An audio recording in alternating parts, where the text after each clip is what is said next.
আসসালামু আলাইকুম এভরিওয়ান। আমি তোমাদের ইশতিয়াক ভাইয়া, পড়াশোনা করছি বাংলাদেশ ইউনিভার্সিটি অফ প্রফেশনালস বিউপির ইংরেজি বিভাগে। তো প্রথমেই কংগ্রাচুলেশনস, আলহামদুলিল্লাহ, তোমরা যারা বিউপিতে চান্স পেয়েছো তাদেরকে সবাইকে স্বাগতম। এখন তোমাদের চান্স পাওয়ার পরে যে ভর্তি হওয়ার যে প্রসেস, বিউপির এই প্রসেসটা একটু জটিল বা অনেক ধরনের ইনফরমেশন এখানে প্রয়োজন হয়। এই কারণে দেখা যাচ্ছে তোমরা আসলে প্রসিডিউরটা বুঝতে পারতেছো না, কিভাবে কোন জায়গায় যেতে হবে, কোন কোন তথ্যগুলো বা কোন কোন ডকুমেন্টগুলো তোমাদেরকে নিয়ে আসতে হবে।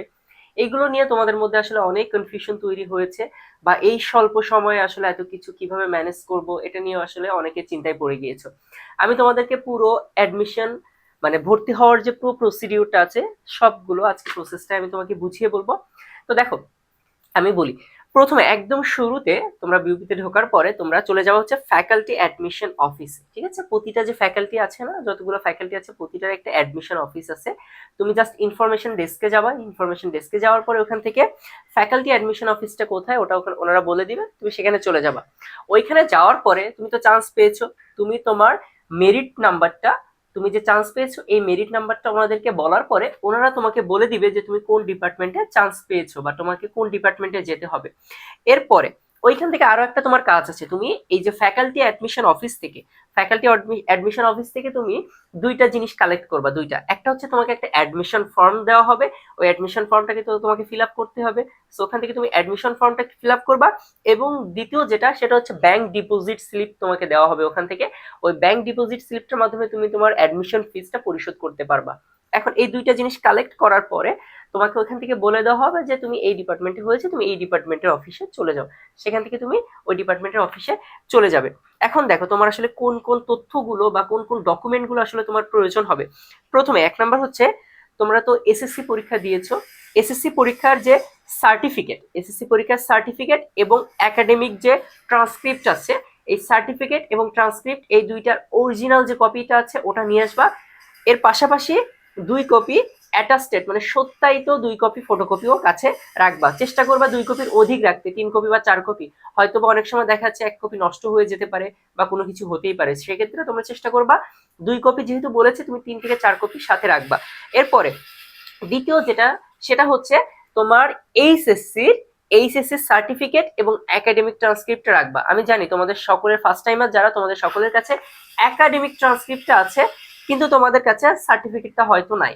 তো সার্টিফিকেট যেহেতু নাই, তুমি চেষ্টা করবা একাডেমিক ট্রান্সক্রিপ্ট এবং তুমি যে কলেজ থেকে পড়েছো ওই কলেজ থেকে একটা টেস্টিমোনিয়ালটা নিয়ে আসার জন্য। ঠিক আছে, যেটাকে এইবার এই যে দুইটা নিয়ে আসলা, এই দুইটারও সেম ভাবে ফটোকপি, অ্যাটাস্টেড ফটোকপি সত্যায়িত কপি সাথে নিয়ে আসবা। এরপরে কি আছে, এনআইডি এবং বার্থ সার্টিফিকেট। বার্থ সার্টিফিকেট তো তোমাদের সবারই আছে, এনআইডি হয়তো সকলের নাই। তো যাদের এনআইডি আছে এনআইডি নিয়ে আসবা, যাদের বার্থ সার্টিফিকেট আছে বার্থ সার্টিফিকেট নিয়ে আসবা। পাশাপাশি অরিজিনাল কপির পাশাপাশি চেষ্টা করবা হচ্ছে 2 সেট বা 3 সেট, অ্যাটলিস্ট 3 সেট হচ্ছে অ্যাটাস্টেড সত্যায়িত কপি রাখার ট্রাই করবা। 3 সেট রাখবা, ঠিক আছে? 2 সেট জমা দিলে 1 সেট তোমার কাছে রেখে দিবা। এরপরে দেখো, এরপরে হচ্ছে তোমাদেরকে একটা সম্মতি পত্র নিয়ে আসতে হবে, যেখানে তোমার এবং তোমার গার্জিয়ান যিনি তার হচ্ছে সাইন করা থাকবে। তারপরে প্রয়োজন পড়বে হচ্ছে কোটা ডিটেলস। তোমরা যারা কোটায় ভর্তি হবা, সেক্ষেত্রে তোমরা যে কোটাটার জন্য যে কোটা দিয়ে অ্যাপ্লাই করেছিলে ওই কোটাটা প্রুফ করে এমন কোনো ডিটেলস তোমাকে ওইখানে দিতে হবে। যেমন আমি যদি বলি, যারা আর্মি কোটা দিয়ে অ্যাপ্লাই করেছিলা, তোমাদের বাবা যদি রিটায়ারমেন্টে যেয়ে থাকেন, তোমাদের কি একটা রেকর্ড বুক থাকে ওনাদের, ওই রেকর্ড বুকের ফটোকপিটা ওখানে জমা দিতে হবে, যেটা তোমাকে মানে প্রুভ করবে ওই জায়গাটায় যে না ঠিক আছে তোমার এই কোটাটা তোমার জন্য অ্যাপ্লিকেবল ছিল। সো কোটা ডিটেলসটা অবশ্যই অবশ্যই নিয়ে আসবা। এরপরে এই জায়গাটা নিয়ে তোমরা অনেক বেশি কনফিউজ, যে ইনকাম সার্টিফিকেট বা ইনকামের ডিটেলস, যে তোমাদের বাবা মায়ের যে ইনকামের ডিটেলস, এটা মোটামুটি জাস্ট কোন একটা সোর্স থেকে মানে অ্যাপ্রোপ্রিয়েট একটা সোর্স থেকে জাস্ট একটা কাগজ নিয়ে আসলেই হবে। অনেকাংশে দেখা যাচ্ছে এটা খুব একটা গুরুত্বপূর্ণ রোল প্লে করে না, তারপরেও চেষ্টা করবা নিয়ে আসার। যদি কোনোভাবে পসিবল না হয় দেন তুমি এসে ওনাদেরকে বলবা যে আসলে এরকম এরকম হয়নি, বাট চেষ্টা করবা নিয়ে আসার। এরপরে দেখো 5 কপি কালার হচ্ছে এখানে ফটোকপিস দেখেছি, ঠিক আছে? দেখো, এই যে তুমি যে ছবিগুলা আগে বলেছি, তোমার ছবি নিয়ে আসতে হবে। ছবি মোটামুটি আমি বলি টোটাল তোমাদের দেখো 2 সেট, যতগুলো ছবি দাও না কেন সবগুলো সত্যায়িত করে রাখবে। সবগুলো কি করে রাখবে? সত্যায়িত। মোটামুটি 8-9 কপি প্লাস ছবি নিয়ে আসার ট্রাই করবা। প্রথম 2 কপি, ঠিক আছে? প্রথম 2 কপি হয়তো বা তোমার ওই যে অ্যাডমিশন অফিসে দেওয়া লাগতে পারে। তো মোটামুটি তুমি 6, 7, 8 আমি মোটামুটি তোমাকে বলি 10 কপি নিয়ে আসবা ছবি, ঠিক আছে? চেষ্টা করবা সবগুলো ছবি সত্যায়িত করে নিয়ে আসার। এরপরে দেখো অ্যাডমিশন অ্যাডমিট কার্ড, তুমি পরীক্ষা দিয়েছিলে, তোমার যে অ্যাডমিশনের যে অ্যাডমিট কার্ডটা ছিল বিউপির, সেই অ্যাডমিট কার্ডটা অবশ্যই অবশ্যই সাথে নিয়ে আসবে, অরিজিনালটা নিয়ে আসবে, কোনো ফটোকপি না।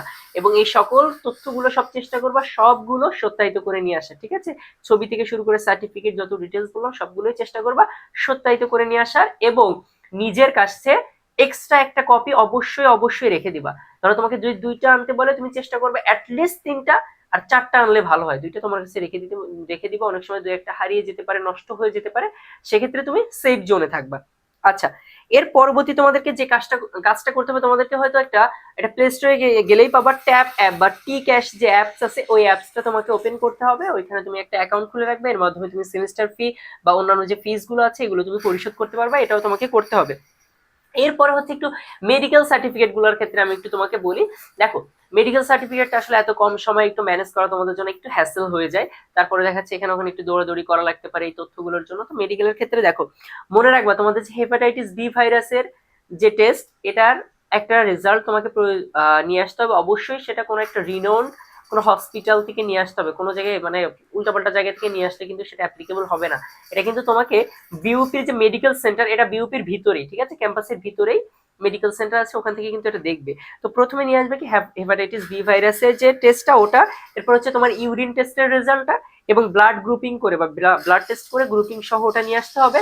অবশ্যই চেষ্টা করবা কোনো গভর্নমেন্ট হসপিটাল বা কোনো রিনাউন্ড একটা প্রাইভেট হসপিটাল থেকে নিয়ে আসার, যেটা তথ্যটা দেখে মনে হয় যে এটা ভ্যালিড। ওকে, এরপরে দেখো ডোপ টেস্টের বিষয়টা তো মোটামুটি সব, আসলে ডোপ টেস্টে কিন্তু সব জায়গায় পাওয়া যায় না, কিন্তু ওইখানে তোমাদেরকে খুব খেয়াল করো, এখানে কিন্তু খুব স্পষ্টভাবে বলে দেওয়া আছে যে এই ডোপ টেস্টটা তোমাকে হয় সিএমএইচ থেকে করতে হবে, সিএমএইচ থেকে, আদারওয়াইজ তোমাকে মিরপুরে কিংস্টন হসপিটাল আছে, এই কিংস্টন হসপিটাল থেকে করতে হবে। ওখানে কিন্তু উল্লেখ করে দিয়েছে, সুন্দর করে হেডিং এ লিখে দিয়েছে যে ডোপ টেস্টটা সিএমএইচ অথবা তোমাদেরকে কিংস্টন হসপিটাল থেকে করতে হবে। তো টোটালি এই চারটা টেস্টের রিপোর্ট তোমাকে মেডিকেল সেন্টারে দেখাতে হবে। বিউপির মেডিকেল সেন্টার, এটা ক্যাম্পাসের ভিতরে মেডিকেল সেন্টারে দেখাবা।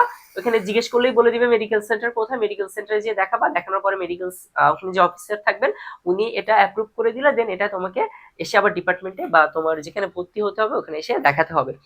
এরপরে দেখো, এটা ছিল মোটামুটি প্রসেস। এই ডিটেলস গুলা, আর টাকার বিষয় তো তোমরা জানো যে কত টাকা, ওটা তো উল্লেখ করে দেওয়া আছে। এর পাশাপাশি তোমাদের ভর্তির ডেটটা তো ওইখানে দেওয়া আছে, যে বিভিন্ন শিফটে শিফটে ডেট ভাগ করে দেওয়া আছে।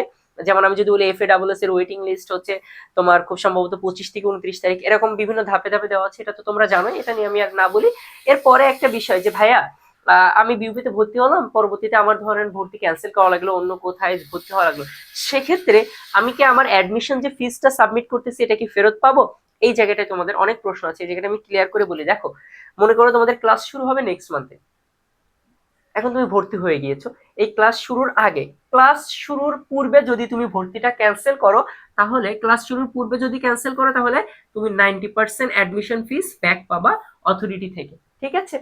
যদি তুমি এক থেকে 16 দিন, আচ্ছা 15 দিন, মনে করো 1 থেকে 15 দিন ক্লাস করে ফেলো বিউপিতে, তোমার ভর্তি হওয়ার পরে যদি বিউপিতে 1 থেকে 15 দিন ক্লাস হয়ে থাকে, অ্যাটলিস্ট একদিনও যদি ক্লাস হয়ে যায়, সেক্ষেত্রে এটা তোমার কমে আসবে 15 না, খুব সম্ভবত এটা 16 দিন, ঠিক আছে, 16 দিন। তখন এটা হয়ে যাবে তোমার 75%। কত পাবা তখন? তোমার অ্যাডমিশন ফিজের 75% ব্যাক পাবে।